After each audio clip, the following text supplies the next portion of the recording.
Howdy, folks, and welcome, welcome. Happy Wednesday. Happy Friendsgiving. Man, oh man. So, yeah, I didn't have any turkeys, so I went with reindeer. But hey, reindeer is tasty too. You know, I actually had it. I had it in Montana. Had elk as well. So yeah, it's uh, it's a wonderful day. Look at that. It shows up. When I went to get my colon. Gosh, this is crazy. So, some of you know. Hey, Chicken Explorer. Hey, Chicken Explorers. Like I hit 3,000. Thank you so much. Thank you, thank you, thank you. A million thank yous. So, yeah, please support someone else. Please. You are amazing. You're amazing. I so appreciate it. So appreciate it. So, yeah, I was talking about my colonoscopy. Speaking of pink poop. But get this, I go in the morning. It's early, early, early. So I have to go to the bathroom because colonoscopy. But so I'm in the bathroom. Procedure hadn't even been done. I know, right? Chicken Explorer, but I've been so freaking busy. Like it's been crazy. My my refrigerator broke. I'm gonna get into that later. But so I'm in there, and I'm also I thank goodness I had taken garbage bags with me because for the first time ever I was experiencing nausea. Happy Turkey Day, Instant Karma. Good to see you. How are you doing? So, so I'm like trying to get the toilet paper. And you know, if you go into a public bathroom, they have two rolls and there's one up there, and you got to kind of like fish it out and to be able to get any toilet paper. So I reached up under the toilet paper thing to do that, and I'm old now. So this is what happened just trying to get toilet paper. It just cut me. It wasn't any, it was just the box that the toilet paper's in. I was reaching up under there and I swear. So then I'm dripping blood. I'm like, then I started getting sick and I'm vomiting in my bag. And I look down, there's like blood on the floor, and I'm like, blood on the floor. And then I'm looking down and there's like vomit, and I'm stepping in vomit. Y'all have never seen the stepping in vomit thing from Bimbo Barbarella? Hilarious. It was a holiday thing too, as a matter of fact. Anyway, other than that, this is crazy too because it's my third colonoscopy. It's the only time I've gotten sick like that. Crazy. Getting old isn't for sissies, as they say. Hello, Lulu. How are you doing, lady? Good to see you. How was your hangout with all the fur babies at the animal shelter that you're trying to find homes for? Hello, Grandma Teresa. How are you? Good to see you. Mm, all of your wontons looked so good that you did. Oh my goodness. They looked amazing. Yeah, Instant Karma. Y'all probably don't know her. She's been around in circles for years. So uh, it's good to see her. Yeah, they looked really good. I was like, I bought some empanada skins, and they're similar to the wontons in a sense, and you can bake them or you can fry them. But I don't know. I'm really craving some picadillo filled empanadas. So the way I do them, it's ground beef and green olives, sliced green olives, kind of chopped up in there, and onion and garlic. And then I like to put a little queso in there and then bake those babies. Oh my gosh, they are so darn good. I miss Bimbo too. Man, she was so dang funny. And Christmas was her favorite time of year. She would have already had the tree up. Like, she would have had the tree up already. And she'd be wearing her Santa suit everywhere she could go. So, yeah, I miss her too. So, yeah, I need to get down there. I keep wanting to go to Florida. So I may go down there. I don't know. Everybody gets busy though. That's the only thing. Everybody gets busy with activities, and some of my friends, they're all going on a cruise this December, and I don't know. So they've got to get ready for that. I don't know, but yeah, I need to get down there and see. And I got to go down there and see my baby, Ann Baker. And how long have we been trying to get together? You keep waiting for me to get my butt down there. I know, and okay, so this is where my shoulder situation is now. So I can kind of get it a little bit higher. It's getting there, y'all. But I saw my therapist said, I need like 5 more weeks of. I think so. I need like 5 more weeks of dang physical therapy twice a week, and then I'm out. It's the. I think I'm going to be out of insurance approved physical therapy allowance. Because our system's crazy. So, Anne, can you please talk about your chronic pain channel? I went over there. Did you change your channel? Because I went over there. Are you doing your podcast? If you get cast in a movie in Atlanta, I'll come see you. Yes, get cast in a movie. Do you want me to send you roles? Sign up with Hilton Talent, Hylton. Hilton Talent's a really good resource, and of course, backstage. But Hilton Talent's always posting, and one of our local TV stations, I think it's WSB has someone that comes on like every week and does casting calls for what they need. Let me see. I think it's WSB TV, I think. And if you go, I'm going to look. I think if you go down to the very, very, very bottom. Nope. Not there. Must be 11 Alive. One of those stations, just when I'm curious, I'll go look to see what's filming and what they need casting for.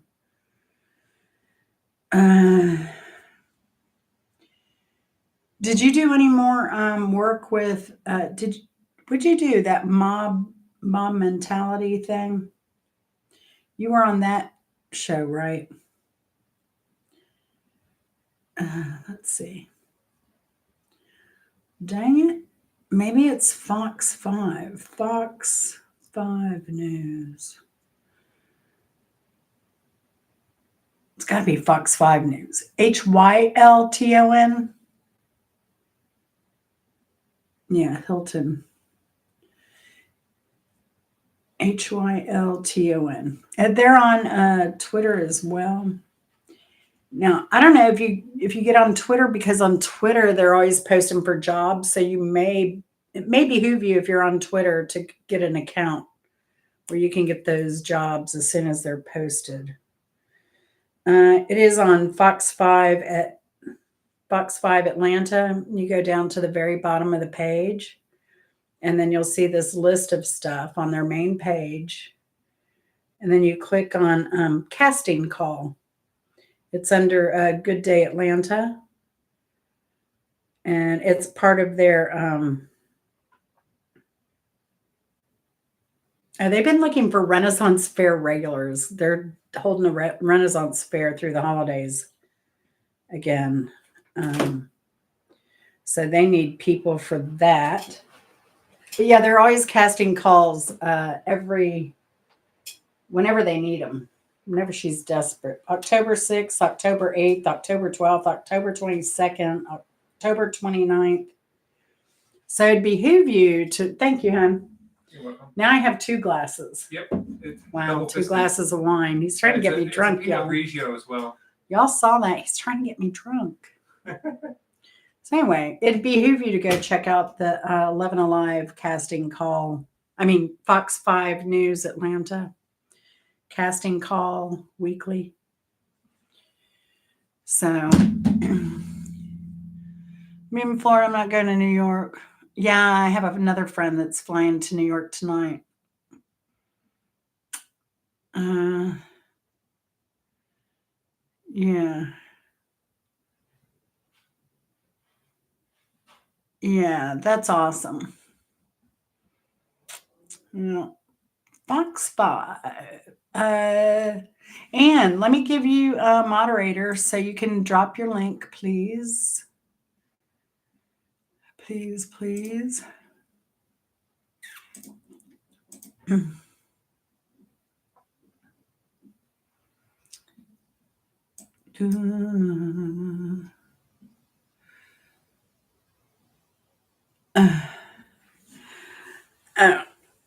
Anne and I collaborate on projects. More on we do more on Instagram than we do on YouTube when we collaborate. But both of us are very busy, so like Anne. Anne is an author. She just came out with a new book for kids. It's a children's book, and it includes her dog Brookie. Brooke, best dog ever. She has, and she models, so she has her model channel. She has her Annabelle Chats channel, which is also on YouTube. She has, what else? Ann Baker. Like you have a million Ann Baker accounts. Ann Baker's everywhere. She does a million things. She's a woman with many talents. She just did a beautiful, had a beautiful modeling job down in Miami. She posted some of her prints from that on her Instagram. And I'd like to get you, my little niece. She's a photographer in Orlando. She does a lot of models, but she does a lot of she does mainly OnlyFans model, but she doesn't do the she does like the I don't know if she does like the back end modeling, but what she shows is like street scenes and um, more of a editorial type shoot. So it's pretty cool. She was just in Tampa doing a model shoot too. And she was looking like if anyone wanted a session, she was doing free stuff. So actually, Anne, she's on my channel. So I don't know if she goes to Tampa and she's doing discounts, you may want to hook up with her just to add some stuff, see what she does and see what you like. Oh, Mrs. Hopkins, don't tell me that. My heart's dropping. I was just thinking about you, hon. Okay. All right. Um, just when you get time, just either, text me. Tell me what's going on. Tell me what's going on. I don't want to hear that. La la la la la. I'm gonna plug my ears. I hope she gets better soon, Mrs. Hopkins. Hey Marcia, how are you doing? You ready for are you doing anything for the holiday? Yes, Beyond the Flare. That's Ann Baker's stuff. Sometimes she works through the pain and then just checks out for a while to recover.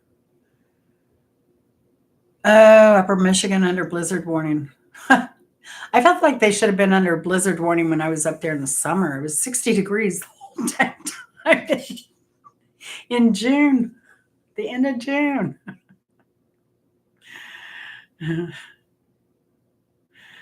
Oh, gosh. All right, Martha. Oh, Mrs. Hopkins has been in a music video by Distord, Diztord. I looked at that video last night. It's so funny. What's it called? Distord Fanatic, I think it is the name of the song. Her voice is in it. Dan's face is in it. I think Mrs. Hopkins' face is in it. I can't remember. But Distord Fantastic is the name of the song. They're a Swedish band. A lot of fun. I love the video. It's a cute, fun video. Series of children book. Yes. You're taking voice lessons? Wow. And you already worked, you did that acting class with uh, the woman and actress out of Orlando. That was cool. Yeah, I could never live in I could never live in lower Michigan, Karma. Uh, Annabelle chats. Thank you, Ann. So, yeah. I don't know. Mike and them might be busy. So, y'all, my fridge broke. Came home Sunday night. We just started having to haul stuff to the other fridge and shove stuff in there. And is that when I bought that meat? No, I think it was after we bought the meat after. Mm. Last year, it was my oven that broke down Thanksgiving Day. Now, the good note is it's Black Friday sales are already happening. So we'll have a new refrigerator delivered Saturday. It's crazy. Our appliance guy couldn't save it.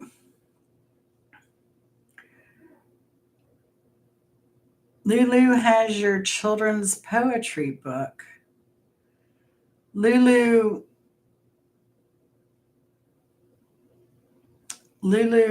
feel good cooking and more. Did I miss something? Feel good cooking and more. You have her poetry book. She says Lulu. Who's Lulu? Oh, Lulu.com. Duh. Shows you how often I buy books.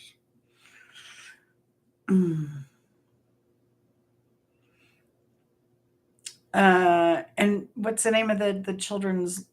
Oh, Spotlight. And, you may be blonde, but I think you have a bigger IQ than I do.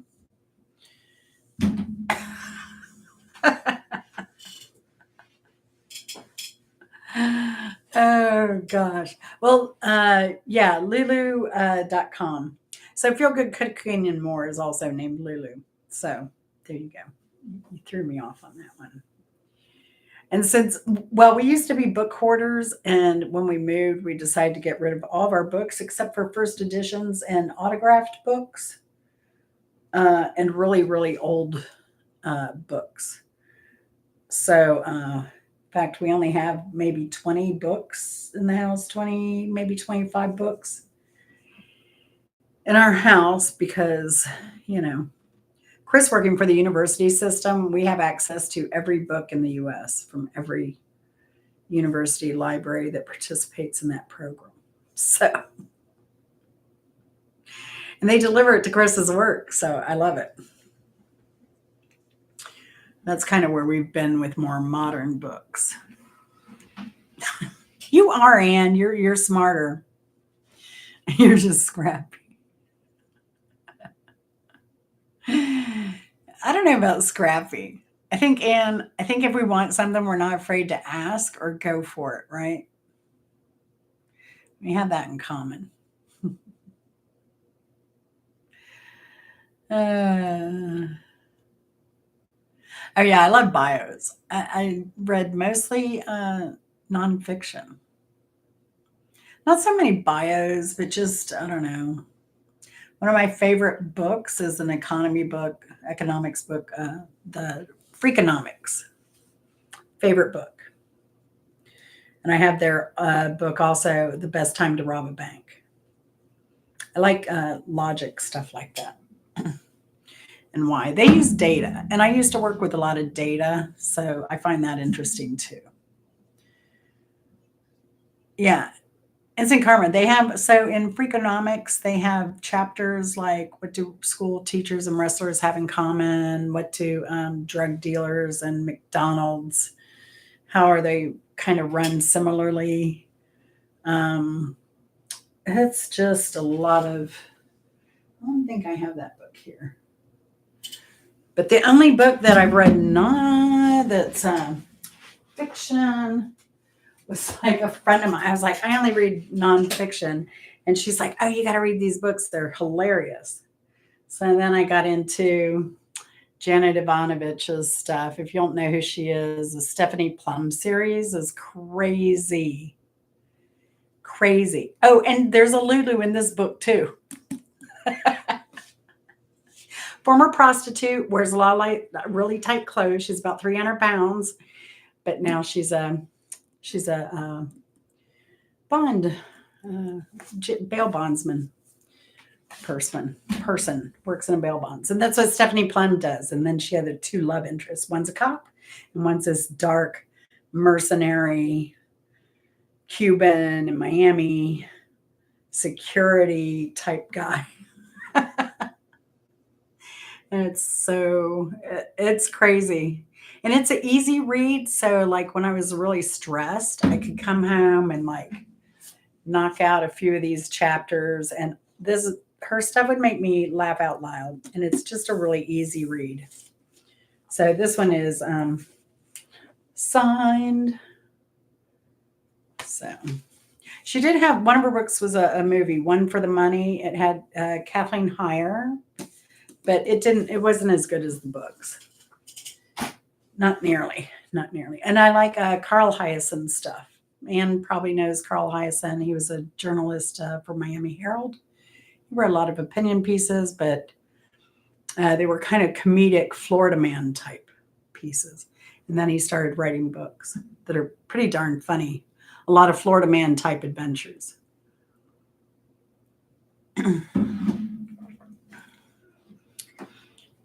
So I have a lot of bookies here.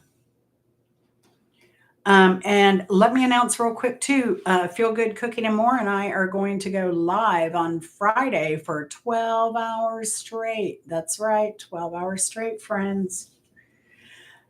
So if you're not doing anything, you're bored, you want to just kick your feet up from going to Black Friday sales, or just want to hang out, or just want to hang out and feel like you're around family because you don't have any, you're more than welcome here anytime. Anytime, absolutely. All right, let's get kicking. It's kind of a slow night tonight because, the obvious, but Anne, is your husband back in town or is he working out of town right now?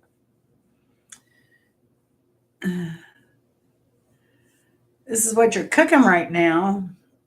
Mrs. Hopkins got us trying to leave. Shall I show it up on copy?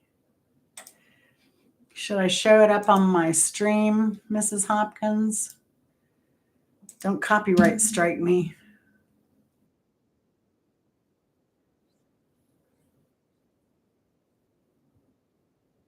Oh, really? Mom's meat stuffing. Mom's meat stuffing. That is so unusual, Mrs. Hopkins. But that sounds so good. Oh my goodness. Oh, and Mrs. Hopkins, when did you hit 1,000 subs? Congratulations. Holy cow, one.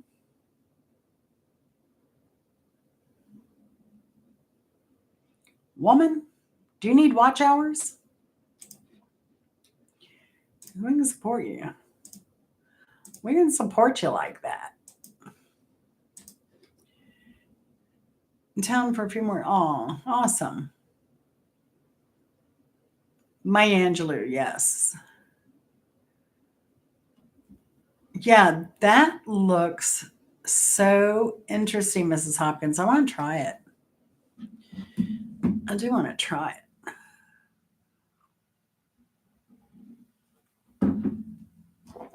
Since when have you been? Have you been this whole year, Mrs. Hopkins? Am I losing my voice? I can't lose my voice.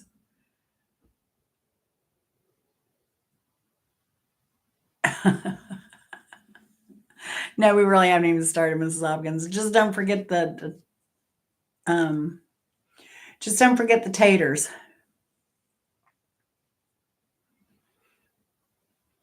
Luke goulash, like goulash. Yeah, I have never seen. Maybe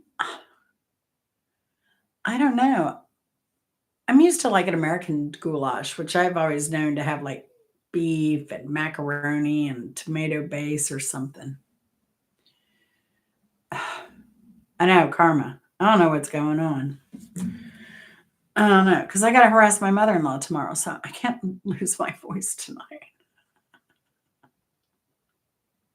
Just kidding. My mother-in-law and I get along great. I'm lucky. I'm very lucky. All right, let's see. What are we doing? We're doing. Oh, it's Friendsgiving. So I thought it'd be kind of cool to just have friends, um, like friends trivia. And I'm going to make it short. I know I've been yakking a while, but we're only going to do 15 questions instead of 21 tonight, which is why it took a little bit longer. And I thought it might take people a little longer to get in tonight. So yeah. All right, number one. Let's go. The Spice Girls song was used in a UN-backed campaign video advocating for women's rights and equality. And I looked at the lyrics of this and I was like, they really could have chosen better songs out there. Yes, like in the show Friends. Friends. So it's songs that would be about friends or written about friends or have the title Friends or album title Friends is in there. But this song is about friends. But it was weird to me. So it looks like we have no answers. Going once, going twice. If you want to be my lover. Yes. Because they did mention, first you got to be my friend. Very good. Martha's on the board. Congratulations, Martha. I mean, Marcia. Say, I've got Mrs. Hopkins on my mind because of Mama B. So hopefully it's nothing serious with Mama B. Marcia. Very good, girl. Instant Karma, I saw 0 episodes, so I got you beat.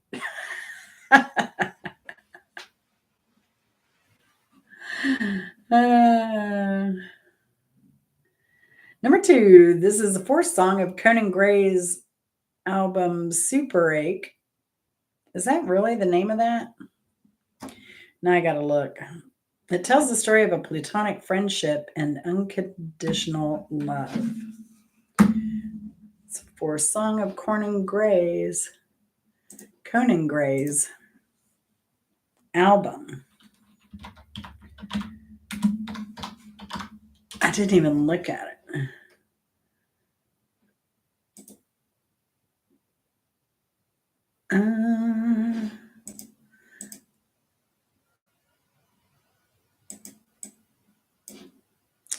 Oh, he's been around a while, I guess. I don't know that I know any of his songs.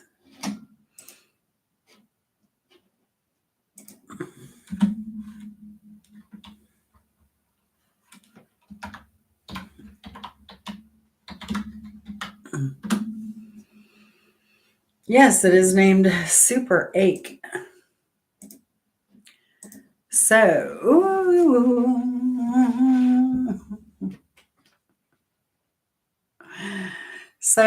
Conan Gray's 4th song on the album Super Ache tells the story of platonic friendship and unconditional love. So that song would be Best Friend. And apparently it's written about a woman who is his best friend. And he's written about her more than once. But I guess they go way back, like childhood friends. All right, my Michiganders. I expect you to know this. We'll see. Jack White adapted which song to a children's book with illustrations by Eleanor Blake, a Disney trained animator? Jack White adapted which song into a children's book with illustrations by Eleanor Blake, Disney trained animator? Now, we went by Jack White's studio when we were in Michigan. We didn't go in though. It was kind of when we were headed to, I was telling Eddie, we swung by, uh,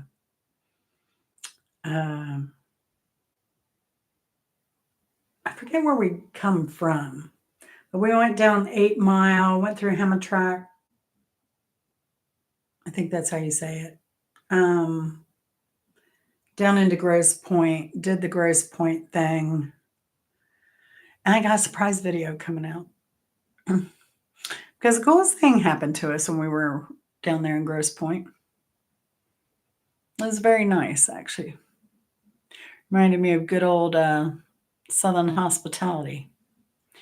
You and I are going to be friends. Let's see. We're going to be friends. Yes, Mrs. Hopkins, I will give you that. Very good. So Marsha's 1, Mrs. Hopkins 1. Number 4, the music video directed by Dave Myers shows Saweetie and Doja Cat driving a bedazzled Tesla and even jumping off a cliff into the ocean.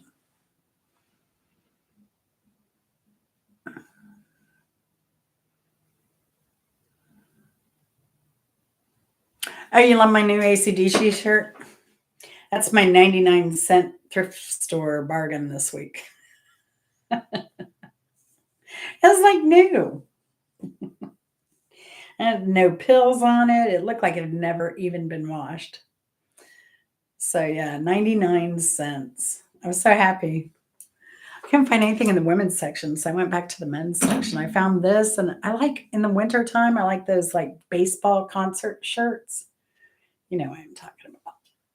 The sleeves go down to about here, and they're different color than the. Found one. It was Asheville. Asheville's a cool town, so a lot of music and artsy type stuff, and but so that T-shirt has it's an Asheville T-shirt, but it has a hand drawn tree with bears and mountains, and I think there's a banjo. There's one of the African drums because they have a lot of drumming stuff there. I know, man. I need to get all my music shirts thrift store. Some I bought, but they were cheap too. I don't like to pay over $10 for the ones I've had. So, but I've been wanting an ACDC shirt.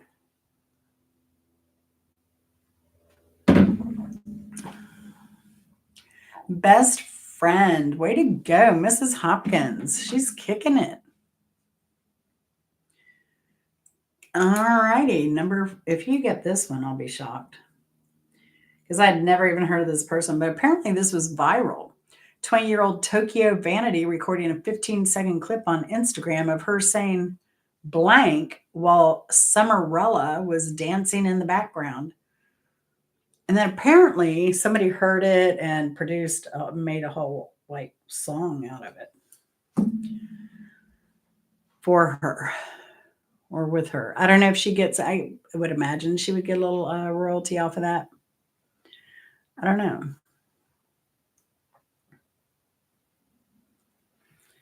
Number 5, 20-year-old Tokyo Vanity recorded a 15-second clip on Instagram of her saying blank while Summerella was dancing in the background.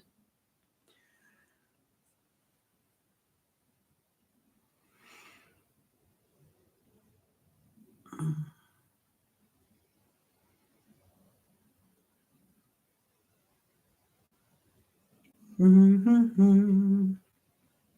All right, so nobody knows the answer to that. So tell me your favorite holiday dish in the comments. I'm just curious.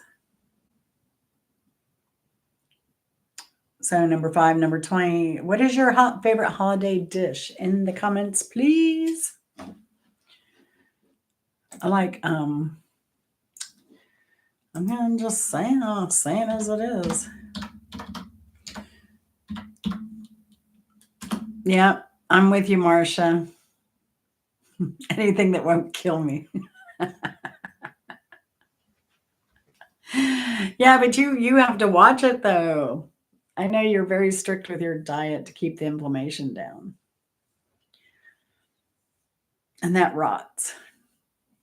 But didn't you have lasagna for your birthday?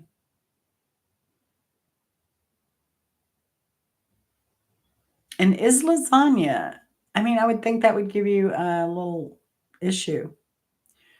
Or does it? Yes, yes. Stuffings, mashed potatoes. Oh, yeah. My favorite thing with mashed potatoes is making mashed potato pancakes. Potato pancakes the next day out of the leftovers. Does anyone else do that? Put some onion, egg, a little flour, cornstarch in there, and fry those puppies up. Mm. Oh, cabbage salad. I love cabbage. I'm doing a cabbage casserole. It's cabbage carrot casserole. You saw that? I did a short on it because it didn't require a recipe really or any instruction too much. But I tell you what, putting that cabbage and the carrots to cook down in the chicken broth gives it so much flavor. It's crazy. It is so good. Oh yeah, Stouffer's lasagna. It's lasagna. I mean, that's all you got to say. Lasagna. Hey Jennifer, how are you doing? Good to see you. I still dream of that lasagna we had in Kentucky. At what was that? 310 restaurant. That was just, I think all it was extremely thin layers of homemade lasagna and a bechamel sauce in between with a little meat sauce. And then they folded it up like a taco and got it all crispy. So good.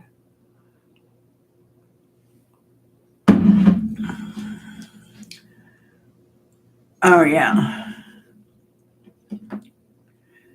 Cabbage salad. I love cabbage salad. What kind of dressing is it, Karma? Is it like an Asian base or like a Southern base?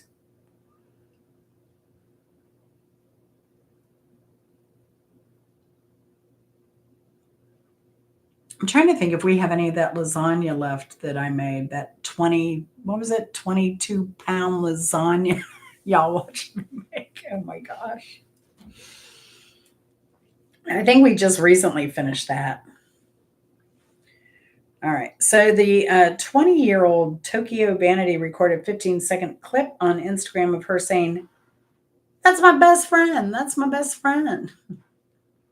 While her best friend, Summerella, was dancing in the background. So I didn't have time to go see the video. Usually I do try and, if I do my research, I try and look at the music if I'm not familiar with it, but this one just didn't. Number 6, this album was released in 1997 by Simon and Garfunkel. I'm so glad that they reconciled. That's awesome.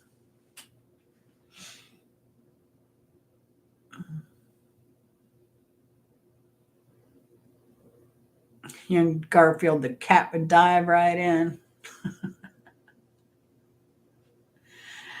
I was surprised. You know, Chris can draw Garfield. He has an artistic side that he never developed.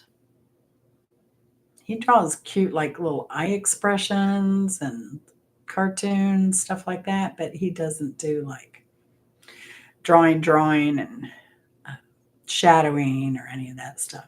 His mother's a really good artist. Very good. Homeward Bound. I love that song, right, Marcia? It's a good song to be playing if you're headed home to visit family for the holidays, right? Ah, maybe once they get this, now that the, I mean, I don't blame Daryl for that one. It's kind of hard to blame Daryl for that whole thing, you know. But maybe now that the lawsuit has ended, they'll reconcile some years down the road. Who knows? But you know what the deal was, right? John wanted to had like a undercover deal to sell his 50% of all their um, their catalog, and didn't discuss it with Daryl or anything. Hmm. So yeah, I'd be a little peeved as well. So number 6, this album was released in 1997 by Simon and Garfunkel. That would be Old Friends. Old Friends. Yeah, don't do that to your old friends. If he needed it if he needed the money, or if he, I don't know, maybe he's old enough, he just wanted to settle his estate and have it done. And I don't know. I don't know. It seems like he would have been better off. Why do people sell their catalogs? I guess to maintain control of them so that family doesn't do anything weird with it. But I don't know. I don't know. I'm still kind of like surprised. I'm not surprised that Bob Marley doing, what was it, One Love? He gave credit to somebody who didn't write it just because they had a nonprofit so that they could continue to run that nonprofit forever because he was helping the impoverished. I mean, that's just, wow, amazing. Still, like, you know, imagine if more artists took like one of their hits and did that to nonprofits to support them.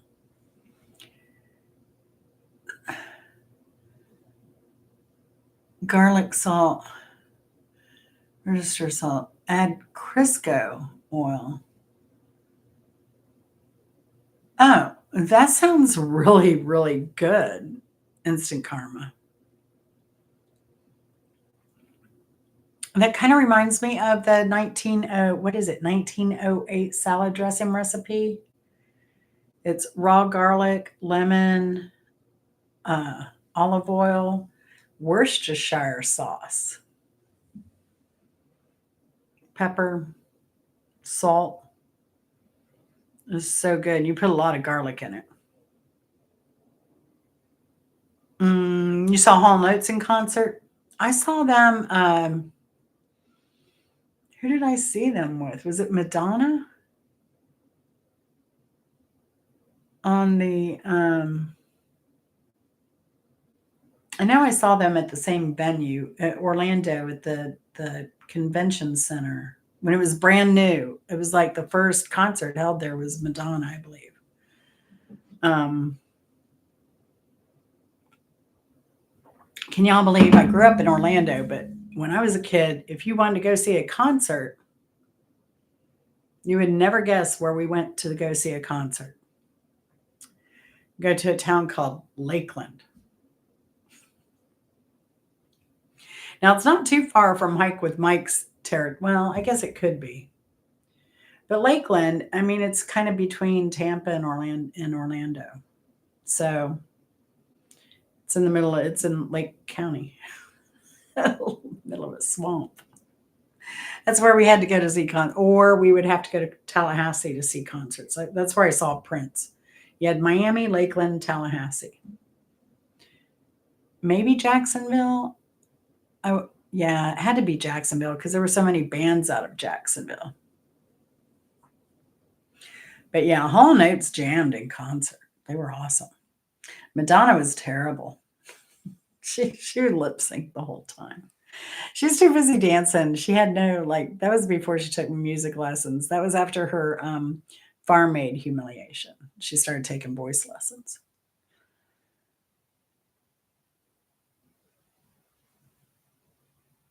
It also kind of sounds Eastern European instant karma,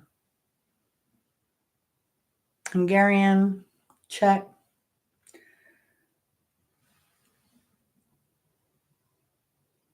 Oh, Loveland, Ohio.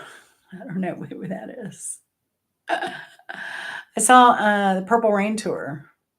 Actually, it was so awesome. It's Morris Day and the Time, Prince, Sheila E. Apollonia was there. Like, he played, Morris Day and the Time played, then everybody came out on stage at one. It was just crazy. And then he had carnations, so silk flower heads, just the heads of the carnations, and they had these contraptions, and they just started falling from the sky, like they were everywhere, all over the stadium. It was crazy. It's crazy. Kind of like a little gift. Y'all need to listen to some of Prince's later stuff that he did that he didn't get popular for. I mean, he was already popular, but it didn't get as popular as like Purple Rain and all those songs. 1999 album. But his later stuff's incredible. And on his first album, he played 27 instruments. 27. All right, back to the show. Number 7, Carole King wrote which song after hearing the line, "I've only seen lonely times when I could not find a friend," in James Taylor's song Fire and Rain?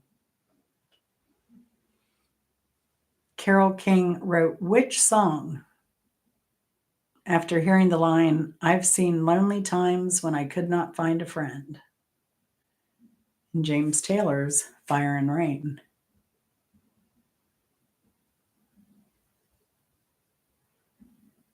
Yeah, I love Prince too.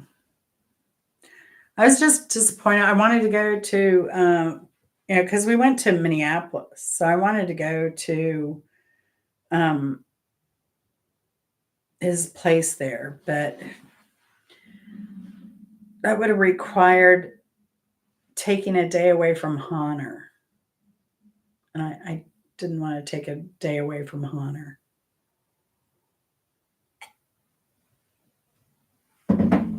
So we just opted to travel on. Yeah, his older stuff is the later stuff is incredible. Fire and Rain. Good job, Marcia. Fire and yeah. Now the song so the song James Taylor's song Fire and Rain was what I've seen lonely times when I could not find a friend. That lyric came from, but then Carole King wrote another song after she heard that song.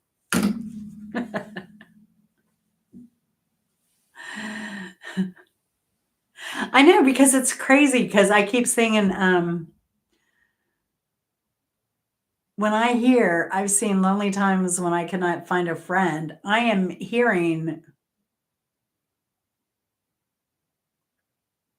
this song as well. Yeah, it's on, I believe it is on Tapestry.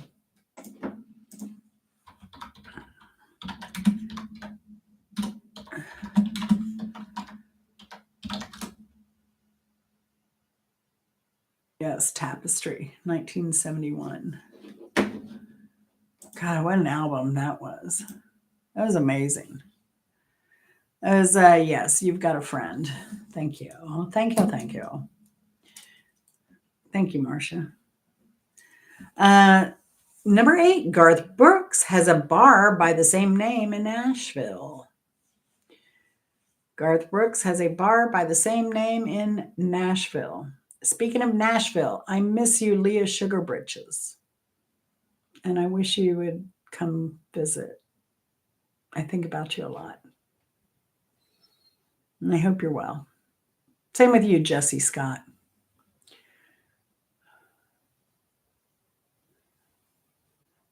Yeah, it is. I would think that Tapestry is up there with the top selling albums of all times. I got friends in low places. Mrs. H. I think Garth made a comment about that. I think some people were critiquing that song, and he said, "Yeah, but I bet you've sung that in a bar."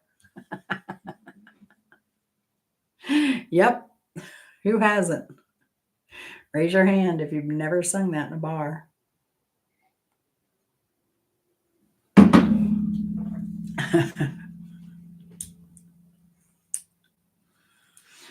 Yep. Number 9. This Beatles song was written specifically for Ringo Starr by John Lennon and Paul McCartney, so he would have a lead vocal on each Beatles album.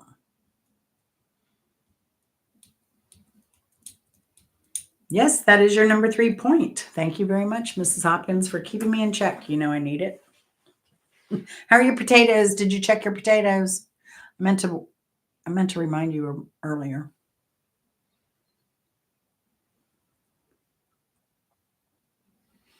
If you need to go check them, go check them. Nope. No Yellow Submarine. I think it is off that album, though. Well, maybe not.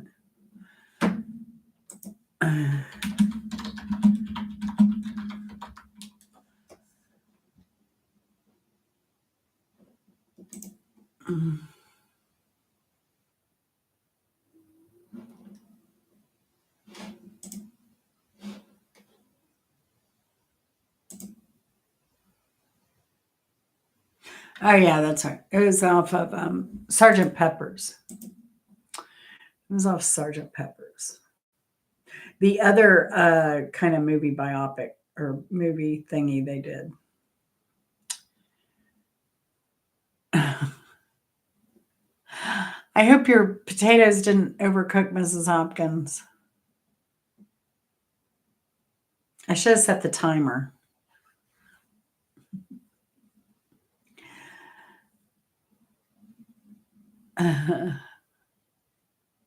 Little help with my friends. Very good, Marcia. So it's tied 3-3. Oh my goodness. Oh my goodness. All right. I need another question, don't I? I got lost for a minute. Maybe I should cut off the wine. Oops. All right. Blame Chris. Number 10, Jagger said the song originated during the Goat's Head Soup sessions but lacked lyrics until later. The music video, which depicts Jagger and Keith Richards waiting for each other, influenced the final lyrics.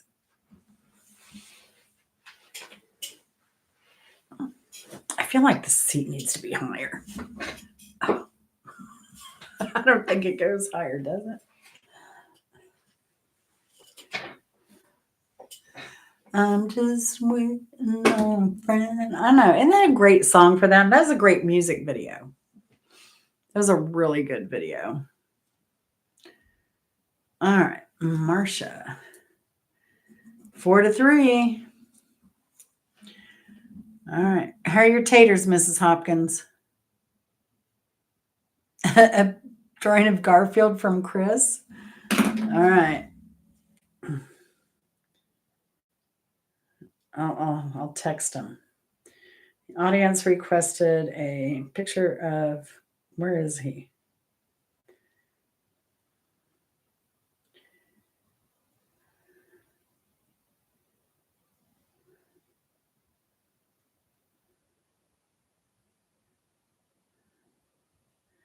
Your Garfield. All right. I don't know what he's doing right now, but hopefully he's chilling. Hopefully he's chilling a little bit. I had a couple tasks for him to do. The man went out and killed a refrigerator, and it'll be brought home Saturday. So I give him credit for that. He brought groceries home. We ate dinner. He left. I pickled some Mexican carrots or carrots Mexican style for my mother-in-law as a hostess gift. Well, he did that, and then I got my broth ready for my so in the crock pot on a delay start to begin the broth after probably around 10 o'clock tonight. And then Chris said, heh heh. And so I'm going to cook my ham hocks and make the broth overnight because I don't have refrigerator space. So I'll make the broth overnight so that that ham gets all tender and everything, and I'll clean all the, the skin and the bones out. I'm going to go out to the garden and harvest some of my greens in the morning and put those in there to cook. So really tonight I don't have anything to do. Everything's done until tomorrow. I got to put 2 casseroles in the oven and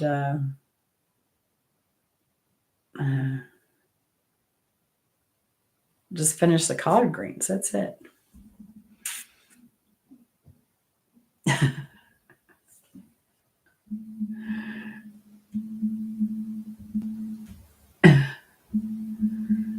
All right.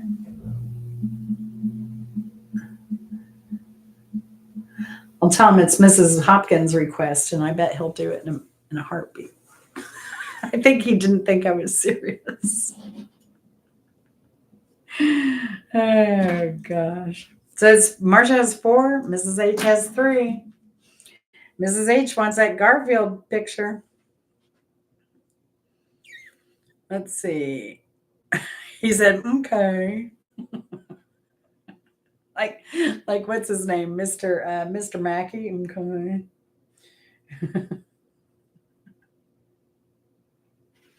I think he's had a bourbon.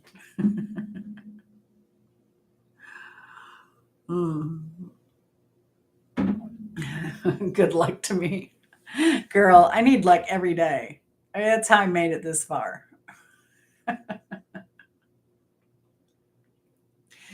Is luck for sure.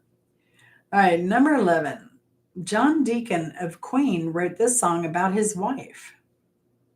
Number 11. John Deacon of Queen wrote this song about his wife.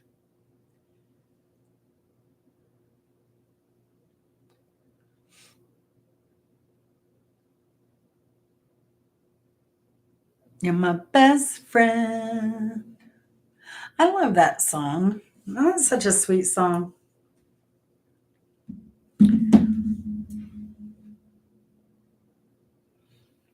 All right, Mrs. Hopkins. Oh, it's gonna be so close, so close. Yeah. Tomorrow. Let me just say real quick before we go on to the next one. Lulu, Feel Good Cooking and More. Lulu, if you don't know her, she is awesome. She's a pet lover. She volunteers at the animal shelter at least once a week. She feeds the ducks. They're dependent on her for all their food now at her local park. She does cooking videos, and she's just awesome. She has a great sense of humor. She's a super positive person. And all right, Brooke, hurry up, girl.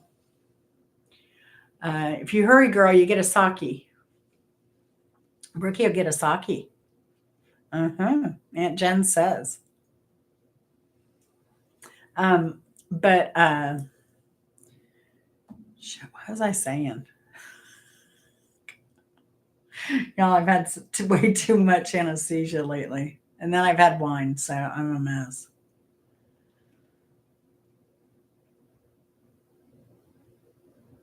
Oh, yeah. I was talking about that. I mean, Lulu.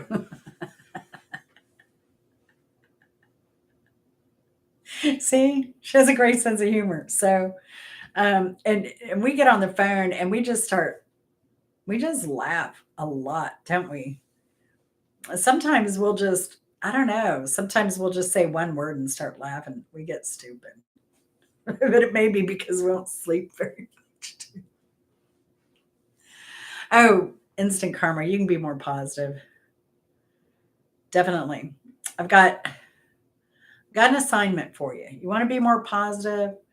These are my two favorites. And I told somebody else, well, I tell everybody this. One of my favorite books in the world is called Love. It's by Leo Biscaglia. It is an amazing book, and it changes how you can react to situations, um, and still be happy. Like even uh, whether it be with a person or a group of people or whatever, there are things you can do that keep you happy. That you don't get caught up in the crap. You know. Um, so I love that book, and it's hard to describe, but it's an easy read too, and he is funny. He's a funny, gregarious Italian man. He's passed now. I did meet him in person, uh, and got the best hug ever from him. So he was awesome. I met him when I was in high school, ninth grade, I believe ninth grade, second half of ninth grade. So Love is by Leo Biscaglia. I'll type the name. Leo.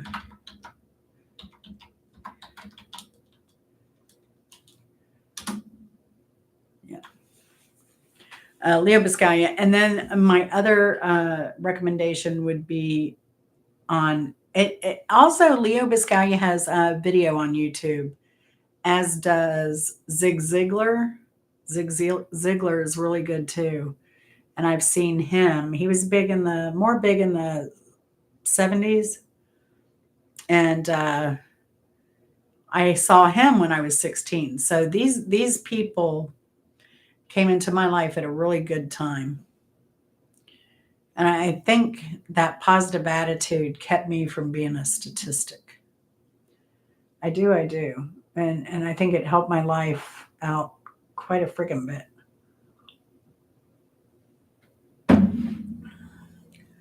October the 20th, right? It takes forever. I had that cataract surgery, in October. Then I had the shoulder surgery in November. And then I just had propofol for my colonoscopy. I'm going to be a mess for a long time. So, like lately, even with Chris, he'll say something and I'll forget what I was talking about because he'll change the subject. I'm like, you can't interrupt me because I'm not going to remember. So I'm always asking him, what was I talking about?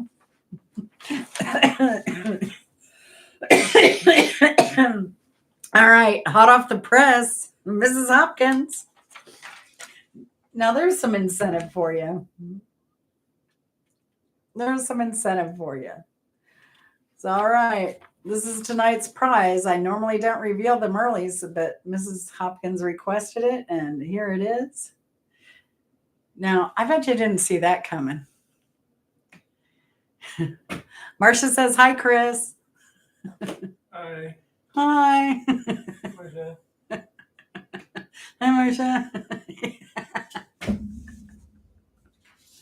He's being funny. Yeah. I'm sure he's trying to enjoy his evening cocktail before he gets into dishes and stuff.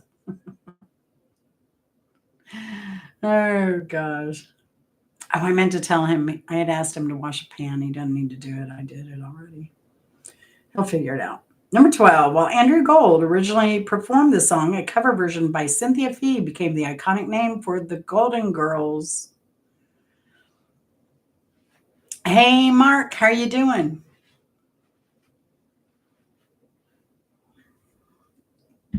What's new? Whew, I'm getting hot, y'all.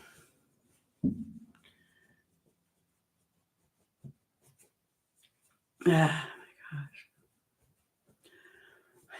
Well, see, we usually don't talk. We have dinner. And then he goes, he gets his cocktail and he goes and lays on the sofa. And I usually sit at the dining room table and we turn off the dining room light and we dim the lights in the kitchen. And he goes on his computer and I go on my phone and we don't talk until he goes to bed pretty much. No.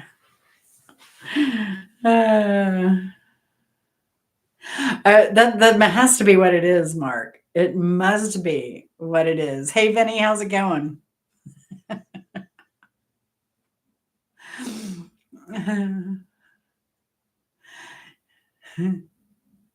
What are y'all doing? See, now Mark doesn't get any turkey. He doesn't get any turkey and gravy or any of that stuff tomorrow.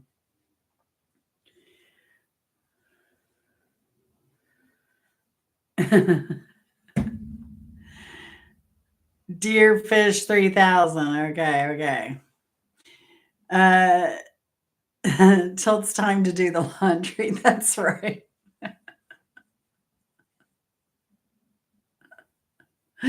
Oh gosh. Too dang funny. Too funny. All right. So who said that? Thank you for being a friend. That was deer fish. Deer fish. All right. 1 point for you, deer fish 3000. Are you any relationship to Andre 3000? I just want to know. Just asking for a friend.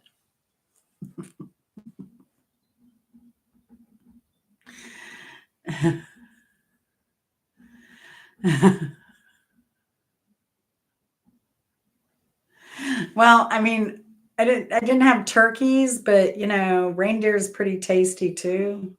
So I figure we just like move on because everything from this point on is all about Christmas. Oh, your family's vegetarian, Marcia. Really? The whole family?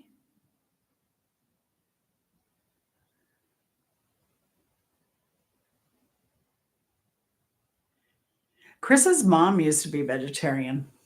And we coped. I mean, we did, it was fine. We would do dinners, but thank goodness now she's not. She's already smoked some meat, and we've already decided that the beef ribs that I got, the big chunk of meat, if y'all saw my short, that big old ribeye roast that we got, I've already cut that into steaks. We're having steaks for Christmas. Oh no, don't say that, dear Fish 3000. We can't have that. And I'm available for counseling afterwards if you need it. If you need to talk, like, I'm here. Oh no, your mom's recipe is now vegetarian. What happened? Did the dog eat the meat? Did Lila eat the meat?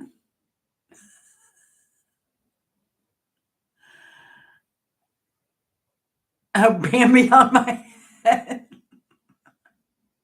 Well, they're reindeer. Reindeers are different than deer. Reindeers are reindeers are a little different.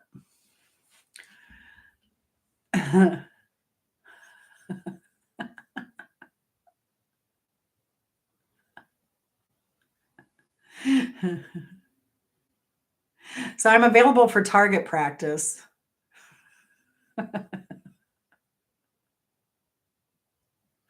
And be like, what? Oh, the Impossible Burger to trade for ground beef. Oh yeah, the Impossible Burger. Yeah. Vegan. Uh, did so Marcia never when I was around 9 or 10, they turned vegetarian. Oh, yeah. So were they Seventh Day Adventist, Marcia? I mean, I went through that myself. Everybody turned vegetarian.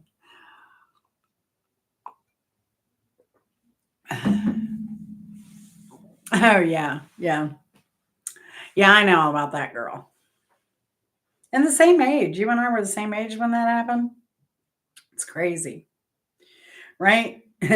All of a sudden you turn 10 and all of a sudden no meat, no cartoons, no holidays, no dancing, no laughing, no having fun, no listening to music, no. Oh gosh. Okay, the score is Marsha has 4, Mrs. H has 4, and Deerfish 3000, the second cousin of Andre 3000, has 1.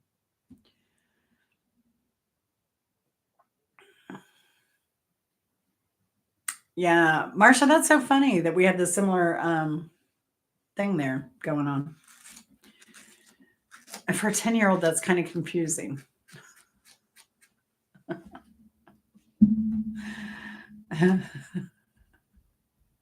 uh, Marsha, I think they had another word for that that they like to talk about. Do I dare say it?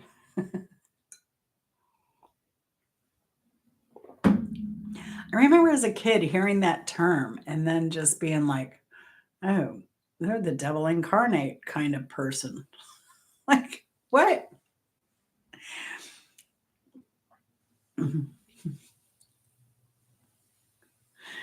Yeah, I think I gave up being a vegetarian. Well, my dad, he was when I went to live with him, he was like, "This is crazy." He couldn't understand it, and then I just started eating meat.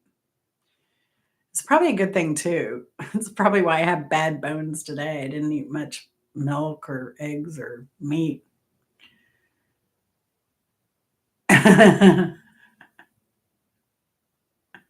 Oh, I can't wait. I'll be right over after the show, dear fish. I will indeed. You can count on me. What do I got to pay though? Do I have to pay, or can I preview before, or what's the deal? I need a preview because I'm not just going to give money and then walk into whatever your OnlyFans page and then find horns or fins. It's always such a hard decision for me.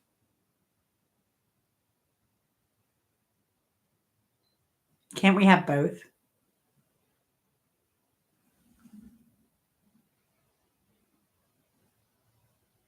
Oh yeah, Instant Karma. It is kind of like Footloose, the movie. I think it could have been actually the premise for it. Actually, but when it came out, I was like, "Oh my gosh, somebody knows. Somebody knows what it's like." Oh my gosh! All right, number 13. What song by Harry Nilsson was the theme song to The Courtship of Eddie's Father? What song by Harry Nilsson was the theme song to The Courtship of Eddie's Father? Interestingly, this song was never on a record, was never released. It was only used for the theme song of The Courtship of Eddie's Father. Best friend is correct. It's free for tuna cakes. Oh, I love you, dear fish.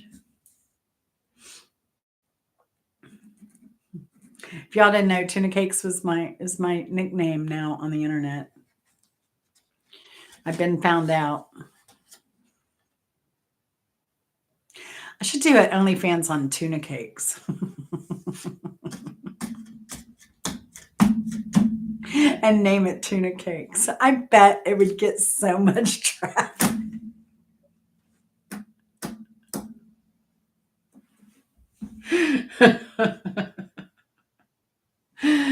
Oh my gosh. Oh, it's and I made instead of salmon patties, I made tuna patties, but I called it tuna cakes on my video just because I thought it would attract, kind of like crab cakes, right? So I called them tuna cakes to kind of attract attention to the title, and and it did more than that. It earned me a nickname by my subscribers, and I'm okay with that because it beats big nose. It beats the B word. It certainly beats the any other word. It beats Squit Gen. I was Squit Gen at one point on AOL. My name was Jen Jen,